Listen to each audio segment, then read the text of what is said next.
Naghandong ko na maokay ang tanan. Tinahugno akong kalibutan. In town, wa na ko'y kapadungan. Tagaring sa cellphone, dagan-dagan dayon kong check.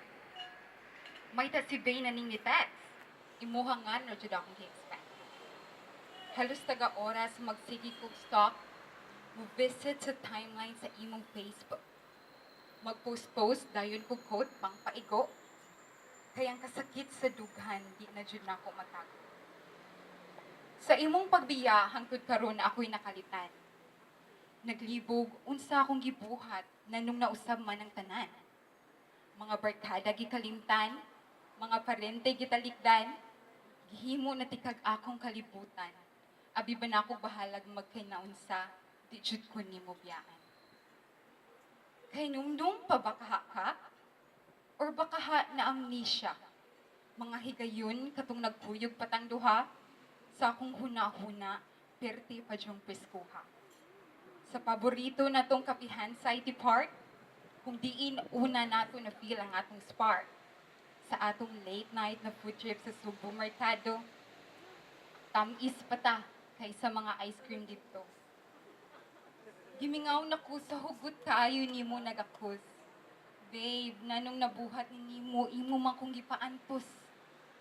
Atong date sa Vikings nga every weekend, sweet kay ka with matching holding hands while eating. Movie date dayon basta na bagong salida. Perti biyang tugnawa, mo take advantage dayon ka. Kuhit-kuhit, hungit-hungit, sikit-sikit, tago-tago dayon sa ngit-ngit. Ang atong couple shoes nga unitsu ka, pero minako sulubon, bahalag magbaha pa. O di ba, perting hambugiraa? Kay numdum, kakatong permerong katkat nato sa Osmeña Peak, 5 ka oras natong sigig papik. Mas dugay pa nga atong posing-posing kaysa climbing, hiking, trekking. Way makalupig sa atong adventure together. Nanong nagpadama ko, wa man day forever. Ug karon, ubos na kaayo ang tan-aw nako sa akong kaugalingon. Nanong di man jud ko nimo higugmaon, ug di man lang atubangon. Bahalag unsaon na ako pagpaluoy-luoy, wa jud kay gibuhat kundi nagpakahoy-kahoy. Siguro sala nako kay katong ako'y na problema, dakong problema sa pamilya. Feel nimo gi-ignore ti ka, saba diha, wa ka nangumusta, wa man gani ka ni bisita. Unta ni sabot na lang ka kung unsa ko ka busy. Kayo ang ma-hospital si Papa, di jud biya easy. Siguro sala nako kay ako nagpabaya. Pero 1 week naman taw to biya. Ing ana na di ay kadali matapos ang atong gugma nga nag-uros-uros. Pila ka adlaw ang niagi, wa jud ta kakalimte, pagkaway swerte, ni asa gihapon inyong ate. Oh, finally nag-update kag photo. Pina-caption, og baby ko. Abi na ko ako. O katoo, imong tapad mura nag-iyaan nimo. Taod-taod ni upload kag album. Wa ko gadahom. Boom! Nawagtangan kog paglaom. Akong wait nilagom. With caption, thank you baby ko sa mga gifts. Pictures sa mga branded shoes, iPhone X, MacBook, ug usa ka box na briefs.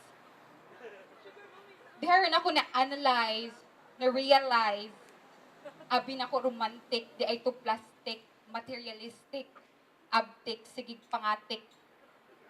Mao di ay sikit kay kanako, kay ako miskin di dato, abli dayon sa pitaka para malipay lang tang duha. Kas kay kag kwarta makapurdoy kang tawhana. Namili pag couple shoes nga mahalon, kay cute daw mi tan-awon. Sa atong mga date, ako man day mo libre. Kay imong pitaka, mahibilin daw permi. Akong gihatag ni mo na shoes, iPhone 6. Sorry, di ko ka-afford ang X. ug mahalon na gitara. Wa na lang di ay kwenta. Kwenta, di ko ganahan mangwenta. Pero wa kay kwenta, way konsensya, kusog mo ginansya, mangwarta, sakto na. Pero ang ako yung nasakitan, katong gibiyaan ko nimo sa dan. Karon klaro na nako ang tanan.